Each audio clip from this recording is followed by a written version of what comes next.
Hello बच्चों, विनीत उपाध्याय मैं Krishna coaching commerce expert बोल रहा हूँ। फर्स्ट ईयर में बिजनेस इकोनॉमिक्स का रिवीजन कराने में चल रहा हूँ। आप इस वीडियो से अपना पुराना लेक्चर याद कर सकते हैं। एक रिवीजन लेक्चर है, हफ्ते 10 दिन के अंदर मैं आपका छोटे छोटे वीडियो बना करके पूरा लेक्चर मेंटेन कर दूंगा। और इसके आधार पर मेन चीज़ है कि मैं पूरा कोर्स ख़त्म करने के लिए नहीं आया। मैं यूट्यूब पे इसलिए आ गया हूँ ताकि आपके अंदर एक उत्साह आ जाए, जागरूक हो जाए, आप तुरंत उठ करके आप पढ़ना शुरू करें, क्योंकि एग्ज़ाम होना कन्फर्म है। एग्ज़ाम आपका जुलाई लास्ट वीक में 15 से 26 तारीख या अगस्त फर्स्ट वीक में हो सकता है। एग्ज़ाम कोई टाल नहीं पाएगा, एग्ज़ाम होना ही है। अगर कोई बहुत बड़ी समस्या धीरे धीरे अब नहीं बढ़ी तो रीज़न है कि अगर समस्या लगातार मेंटेन हो गई तो हो सकता है प्रमोशन भी हो जाए आपका। लेकिन अभी तक जो यूनिवर्सिटी का वो है, विचार है, वो इसी पर है कि आपका एग्ज़ाम होना फिक्स है। तो इकोनॉमिक्स में मैं सबसे पहले जो सबसे बड़ा यूनिट माना जाता है, इम्पॉर्टेंट यूनिट, जिसको बोलते हैं डिमांड। डिमांड में आपको पता होगा, आपने डिमांड में 3 टाइप के वो पढ़ा होगा टॉपिक, जिसमें आपको मैंने बताया था डिमांड फॉरकास्टिंग,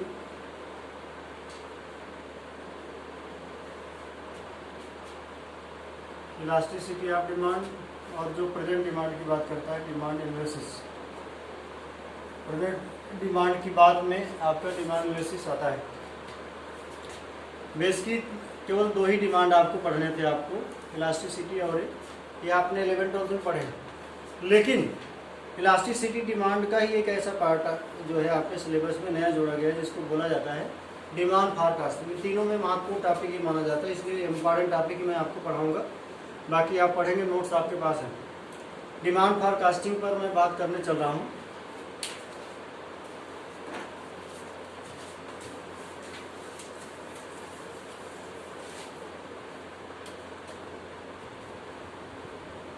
इस टॉपिक पर आपने पढ़ा होगा कि ये फ्यूचर की बात करता है। जैसा कि आप जानते हैं कि डिमांड फॉरकास्टिंग को अगर हम तोड़ दें तो 2 टर्म आपके पैदा होंगे। एक डिमांड जिसमें 3 चीज़ें आती हैं। डिमांड कैसे कंप्लीट होता है मैंने बताया था। Demand is completed by 3 elements. Number 1 effective desireness. Number 2 source of money या इनकम, यानी आपके पास इच्छा तो हो, इच्छा के साथ साथ आपके पास पैसा भी होना चाहिए। और लास्ट में कंजूसी नहीं होना चाहिए, कैपेसिटी टू एक्सपेंस, खर्च करने की क्षमता भी होनी चाहिए। डिमांड तभी कंप्लीट मानी जाएगी जब ये तीनों एलिमेंट्स एक साथ पाए जाते हों किसी भी डिमांड में, ये आप जानते हैं।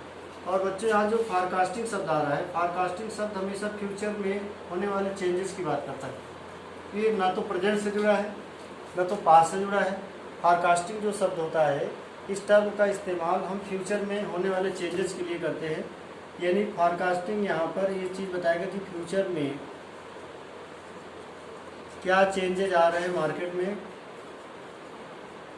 किसी गुड्स की सप्लाई, डिमांड, सेल, इस पर क्या असर पड़ रहा है, कितना चेंजेस हो रहा है, इस चीज़ को फॉरकास्टिंग शब्द कंप्लीट करता है। अगर आपसे कोई पूछता है सिंपली कि डिमांड फॉरकास्टिंग क्या है, तो आप बताएंगे कि फ्यूचर में किसी भी गुड्स के डिमांड में, सेल में, आउटपुट में या और भी चीज़ों में, प्राइस में जो चेंजेज आते हैं, चेंजेस फ्यूचर में, उन्हीं चेंजेस को डिमांड फॉरकास्टिंग कहा जाता है। इस बात को आपको ध्यान रखना है। इसको डिमांड फॉरकास्टिंग कहते हैं, कंसेप्ट है, ये आपको मैंने बताया। अब इसको आप जान तो गए कि फ्यूचर में किसी चीज़ की डिमांड, जैसे मैं आपसे कहूँ कि एक नॉर्मल गुड्स है, इसका देखिए ईयर टू ईयर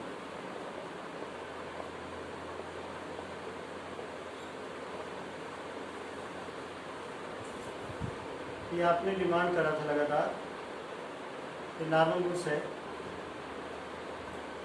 50, 70, 80, 110, 125। अगर आपसे कहा जाए कि इस गुड्स का 2015 के बाद, फ्यूचर मतलब होता है तो प्रेजेंट की बात, इसके बाद 2016 में, 2017 में, 18 में, 19 में इसका डिमांड क्या होगा, 20, 22, 25, इस ईयर में इसके क्या डिमांड होंगे, यानी फ्यूचर की डिमांड के बारे में हम पता कर लें तो इसको हम क्या बोलेंगे, डिमांड फॉरकास्टिंग बोलेंगे। मैंने आपको समझाया था। अब हम आपको एक चीज़ समझाएंगे कि डिमांड फॉरकास्टिंग क्यों किया जाता है, what the objective of demand forecasting. Demand forecasting को करने के ऑब्जेक्टिव क्या होते हैं, किस लिए किया जाता है। तो मैंने आपको पढ़ाया था कि डिमांड फॉरकास्टिंग मोस्टली दो ऑब्जेक्टिव के लिए बनाया जाता है। इसके दो ऑब्जेक्टिव होते हैं, मैंने आपको सिखाया था, समझाया था। क्लास लेक्चर मैंने आपको बताया था। तो रिवीजन लेक्चर है, और रिवीजन लेक्चर मैं थोड़ा स्पीड में पढ़ाऊँगा क्योंकि आप नोट्स से पलट सकते हैं, पढ़ सकते हैं। लिखना जरूरी है, समझना जरूरी है, प्लस नोट्स पलटना जरूरी है। इस समय आपको जागरूक करना जरूरी है। तो ऑब्जेक्टिव ऑफ डिमांड फॉरकास्टिंग को दो पार्ट में बांट सकते हैं लोग। एक तो शॉर्ट टर्म ऑब्जेक्टिव होता है और दूसरा long term. Short term objective होता है, दूसरा लॉन्ग टर्म ऑब्जेक्टिव होता है। दो टाइप के ऑब्जेक्टिव है। इकोनॉमिक्स में शॉर्ट टर्म और लॉन्ग टर्म में एक रिश्ता होता है, ये बात आपको ध्यान रखना। ये नहीं कि आपको ये कह देता है कि 6 महीने, 1 साल, 2 साल ऐसा। शॉर्ट टर्म पीरियड का मतलब जब फैक्टर ऑफ प्रोडक्शन कांस्टेंट होते हैं जिस पीरियड में, तो उसे इकोनॉमिक्स में शॉर्ट टर्म बोला जाता है। और जब फैक्टर ऑफ प्रोडक्शन चेंज होने लगते हैं तो लॉन्ग रन बात आने लगती है और लॉन्ग टर्म ऑब्जेक्टिव हो जाता है। दोनों बातों को हमको समझना है। इसमें सबसे पहले हम आपको बताएंगे कि what are the short term objective of demand forecasting. Demand forecasting जो हम लोग करते हैं, किसी चीज़, कहीं बिल्डिंग बन रही है, मटेरियल क्या चाहिए, हॉस्पिटल बन रहा है, दवा क्या चाहिए, कॉलेज स्कूल बन रहा है, किताब स्टेशनरी कब चाहिए, कहाँ चाहिए, कहीं ना कहीं ये डिमांड फॉरकास्टिंग की तरफ लेके जाता है। तो कहने का मतलब शॉर्ट टर्म ऑब्जेक्टिव में हम लोग क्या सीखेंगे। इसमें मैंने आपको बताया था शॉर्ट टर्म ऑब्जेक्टिव में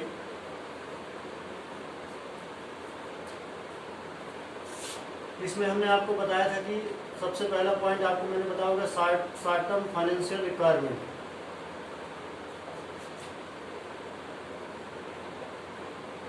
शॉर्ट टर्म फाइनेंशियल रिक्वायरमेंट, क्योंकि यहाँ पर आपको जब तक फैक्टर ऑफ प्रोडक्शन कांस्टेंट उतने दिन ही काम करना है, इसलिए पैसे की ज़रूरत कम होती है।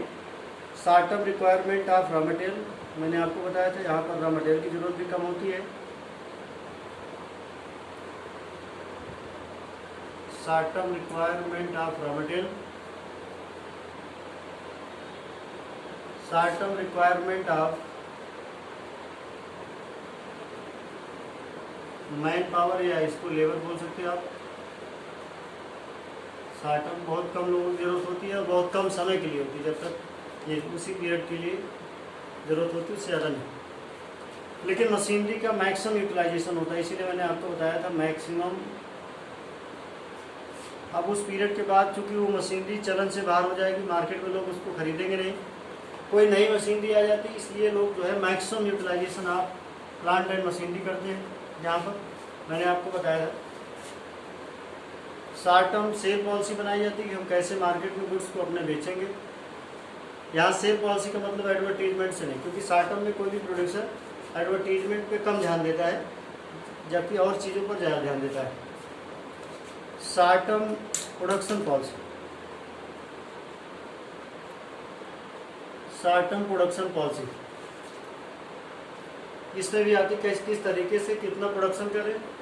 ये नहीं कि ज़्यादा से ज़्यादा कर दें कि ताकि स्टॉक आपका बढ़ जाए और डिमांड कम हो जाए, सप्लाई कम हो जाए, इस टाइप की चीज़ें, तो नुकसान ना होने पाए, इसलिए शॉर्ट टर्म प्रोडक्शन पॉलिसी। इसके अलावा यहाँ पर जो कंसेप्ट रखा जाता है, कंसेप्ट ऑफ मैक्सिमम प्रॉफिट कहा जाता है, जिसको शॉर्ट टर्म में, इसको आप बोल सकते हैं यहाँ गुडविल नहीं बनाई जाती। यहाँ लोग सोचते हैं कितना ज़्यादा से ज़्यादा अर्न कर लें। ये कंसेप्ट ये भी फॉलो होता है इस ऑब्जेक्टिव में, कंसेप्ट ऑफ मैक्सिमम प्रॉफिट। ये सर्विस ओरिएंटेड टर्म नहीं होता है, यहाँ पर मैक्सिमम प्रॉफिट की भी बात की जाती है। तो मैंने ये चीज़ आपको बताया था, एक बार फिर से जान लें। यहाँ पैसे की कम ज़रूरत होती है, रॉ मटेरियल की कम ज़रूरत होगी, मैन पावर की कम ज़रूरत होगी, मशीनरी और प्लांट का ज़्यादा से ज़्यादा यूज़ करेंगे।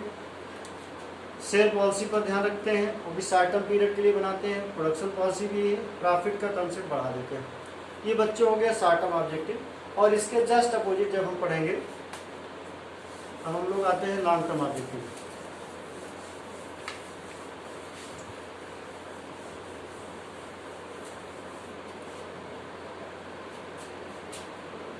दूसरा ऑब्जेक्टिव होगा long term objective of demand forecasting. इसमें उसके जस्ट अपोजिट, जैसे मैंने आपको बताया था शॉर्ट टर्म, तो हाँ आप लिख सकते हैं, जब भी एग्जाम में क्वेश्चन आपको लिखना होगा जस्ट अपोजिट आप लिखिएगा लॉन्ग टर्म फाइनेंशियल रिक्वायरमेंट। यहाँ पैसे की बहुत दिन तक जरूरत होती है, लगातार ये लगातार आपको फाइनेंशियल अरेंजमेंट करना पड़ेगा, पैसे की ज़रूरत बनती रहेगी और लोगों की भी ज़रूरत होगी। Long term requirement of labour, raw material, long term requirement of labour या मैन पावर बोल सकते हैं आप, लेबर या इसको मैन पावर। ज़्यादा दिन तक आपको काम करना है, तो बहुत अकेले आप काम नहीं कर सकते, ज़्यादा दिन तक करेंगे अकेले तो आपका काम बहुत ख़राब होगा, रिजल्ट ख़राब होगा, बिजनेस आपका टूट जाएगा। इस वजह से बहुत लोग जो टीम वर्क, जिसको आप बोलते हैं टीम वर्क, यहाँ पर टीम मैन पावर का मतलब होता है, यहाँ काम टीम में होता है, टीम वर्क की बात आती है, इसको आपको ध्यान रखना है। जिस मशीनरी का आप खूब यूज़ करते थे, maximum utilisation short term period में, यहाँ पर आपको ऑप्टिमम यूटिलाइजेशन करना है। Optimum utilisation of plant and machinery.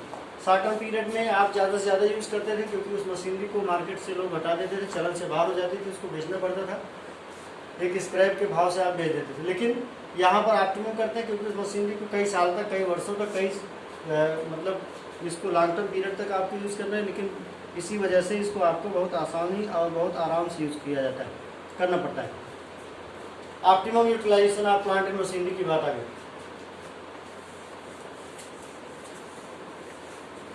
Long term sale policy,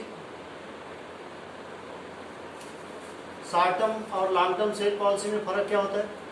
वहाँ एडवर्टीजमेंट नहीं होता है, यहाँ पर एडवर्टीजमेंट को आपको बहुत ज़रूरत होती है बच्चों। मैंने आपको बताया भी था, अपने जब पढ़ाया था मैंने, तो यहाँ पर एडवर्टीजमेंट की बहुत ज़रूरत होती है। आपको लॉन्ग रन में रहना है तो एडवर्टीजमेंट करना पड़ेगा मार्केट में। लॉन्ग टर्म प्रोडक्शन पॉलिसी, वहाँ पर आप जो प्रोडक्शन पॉलिसी बनाए थे, लॉन्ग टर्म प्रोडक्शन पॉलिसी, वहाँ पर आपने जो प्रोडक्शन पॉलिसी बनाया था, कोई उसमें वो क्वालिटेटिव नहीं हो सकती थी, वो क्वांटिटेटिव हो सकती थी। लेकिन यहाँ पर आपको लॉन्ग टर्म में काम करना है, यहाँ पर प्रोडक्शन पॉलिसी आपकी क्वालिटेटिव होनी चाहिए, जबकि शॉर्ट रन में ये क्वांटिटेटिव होता है, क्वालिटेटिव नहीं होता है। और इसी तरीके से यहाँ पर क्रिएशन ऑफ गुडविल, यहाँ पर पहले पैसा नहीं, मैक्सिमम प्रॉफिट का कंसेप्ट यहाँ नहीं होता है। क्रिएशन ऑफ गुडविल, पहले आपको गुडविल मेंटेन करनी पड़ेगी मार्केट में, फिर धीरे धीरे जब आपको लोग जाने लगेंगे, मार्केट आपकी मेंटेन होगी, प्रॉफिट अपने आप आएगा। ये जस्ट अपोजिट है बच्चों। तो कहने का मतलब जिसको शॉर्ट टर्म ऑब्जेक्टिव पता होगा, लॉन्ग टर्म जस्ट उसके अपोजिट है। इन चीज़ों को आपको ध्यान में रखना है। अब सवाल ये उठता है कि आपके शॉर्ट टर्म और आप लॉन्ग टर्म ऑब्जेक्टिव हो गए। अब हम आपको इसके आगे बताएंगे इस टॉपिक में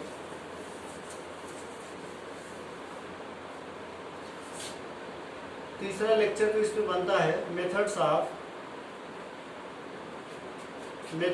demand forecasting.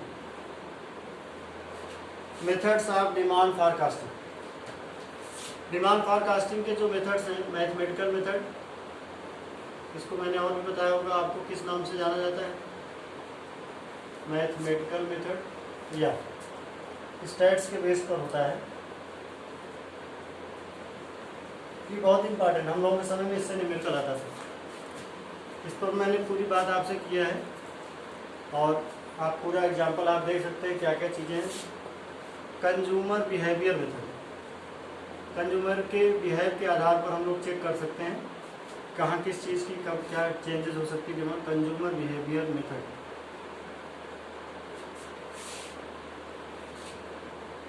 Market research method,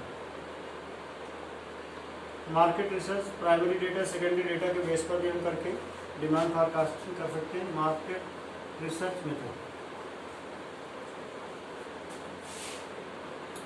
economic indicators. Economic indicators method मैंने आपको बताया था, इकानमी आपको इंडिकेट करती रहती है। जैसे अभी मैंने बताया कि जहाँ मंदिर होगा वहाँ पर क्या क्या चीज़ों की आप माला, फूल, तेल, अगरबत्ती, इन सब चीज़ों की जरूरत। हॉस्पिटल है तो मेडिकल स्टोर या मेडिकल एजेंसी, स्कूल कॉलेज खोल रहे हैं तो स्टेशनरी, इन सब चीज़ों की ज़रूरत होती है। इंडिकेशन। कंस्ट्रक्शन का काम है तो आपको बिल्डिंग से जुड़े जितने रॉ मटेरियल चाहिए सबकी ज़रूरत पड़ती है। Economic indicators method.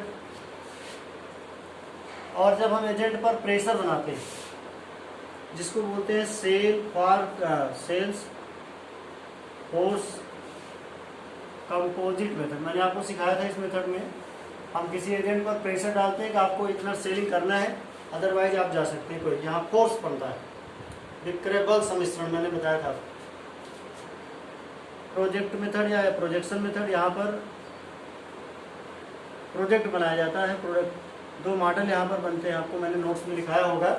एक एडिटिव मॉडल होगा जिसमें चीज़ों को ऐड कर दिया जाता है, चारों फैक्टर को मैंने बताया होगा। एक मल्टीप्लिकेटिव मॉडल होता है जिसमें मल्टीप्लाई कर दिया जाता है, ये बात। और अदर मेथड भी आपके हैं ये मेनली, लेकिन आप चाहे तो इनको आप एक्सप्लेन कर सकते हैं। इस चीज़ को आपको ध्यान में रखना है। मैथमेटिकल मेथड में मैंने आपको सिखाया था, पूरा फार्मूला बताया था, YC=A+BX। इस कंसेप्ट से वो बनता है पूरा, वो मैंने आपको पूरा समझा दिया, उसको आप देखिए। ये तो मैं आपको रिवीजन करा रहा हूँ और नोट्स के साथ आप पढ़ो। कंज्यूमर बिहेवियर में कंज्यूमर के एक्शन रिएक्शन, इसके बेस पर हम पता कर सकते हैं कि किस चीज़ की डिमांड बढ़ रही घट रही। Market research. मार्केट रिसर्च क्या होता है कि जब प्राइमरी डेटा या सेकेंडरी डेटा के बेस पर हम मार्केट में पता लगाते हैं कि कौन सी चीज़ की डिमांड कब है कब नहीं है। तो इसके इकोनॉमिक इंडिकेशन मैंने बता दिया कि इकानमी, जैसे इस समय महामारी चल रही है, महामारी में आपको इंडिकेशन क्या मिल रहा है, किस चीज़ का बिजनेस आपका बन सकता है। इस समय जैसे दवा की एजेंसी, छोटे छोटे बड़े बड़े मॉल जो तो PVR और ये सब बंद हो गए, बड़ी बड़ी दुकानें, छोटी छोटी दुकानें, राशन की दुकानें चल रही, मेडिकल एजेंसी चल रही, और गवर्नमेंट ने जान ही रहे आप शराब का ठेका भी खोल दिया है। तो इन सब चीज़ों का अब जो प्रोड्यूसर होगा इन तीनों मार्केट की तरफ ज़्यादा फ्लो करेगा, उसी तरफ भागेगा। इकोनॉमिक इंडिकेशन इस बात को लेकर चलता है, इस बात को आपको ध्यान रखना। सेल फोर्स कंपोजिट में मेथड में एजेंट पर प्रेशर रहता है कि आपको इतने की सेल करा देना है। जैसे आपने बिस्किट की एजेंसी ले लिया, जैसे आपने और भी किसी चीज़ का एजेंसी ले लिया, और डिस्ट्रीब्यूटर तो आप हैं, लेकिन आपने एजेंटों के ऊपर प्रेशर कर दिया कि हमको 1 लाख की सेल चाहिए आज, अदरवाइज आपकी सैलरी नहीं मिलेगी। तो ये सेल्स फॉर कंपोजिट में आता है। तभी वो उसकी वजह से क्या करते हैं, पूरे मार्केट में भटकते भटकते भटकते भटकते नई नई चीज़ों की डिमांड बढ़ाते हैं। और प्रोजेक्शन में हम प्रोजेक्ट बनाए थे हमने कि 2 टाइप के प्रोजेक्ट बनते हैं, एक एडिटिव मॉडल पर बनता है, एक मल्टीप्लिकेटिव मॉडल पर बनता है। और इस 2 प्रोजेक्ट के आधार पर हम नया वो करते हैं। अब आपको एक चीज़ ध्यान रखना है, ये टॉपिक में ये चीज़ें थी, मैंने आपको बता दिया था। इस टॉपिक में और भी अगर कोई कन्फ्यूजन होगी तो आप इस वीडियो को, उस पर आपने नोट्स मैंने पढ़ाया है, लिखाया है, उसको देख लीजिएगा। अदरवाइज हम कल आपसे मिलेंगे। और बेटा पढ़ना शुरू कर दीजिए, मैं बार बार मैं आपको समझा रहा हूँ आप लोगों को। बिकॉज पार्ट 1 पार्ट 2 मैंने ज़बरदस्ती में कभी ऑनलाइन नहीं हुआ था, मैं कभी इस टाइप की वीडियो नहीं बनाया था, मैं पढ़ाना चाह रहा था, लेकिन मैं देखा कि लोग जो है सो रहे हैं, उनको जगाने के लिए हमने ये करा। और आप मेहनत शुरू करिए। Best of luck for your exam. कल हम आपको नेक्स्ट वीडियो डाउनलोड करके डालेंगे। जय हिंद, जय भारत।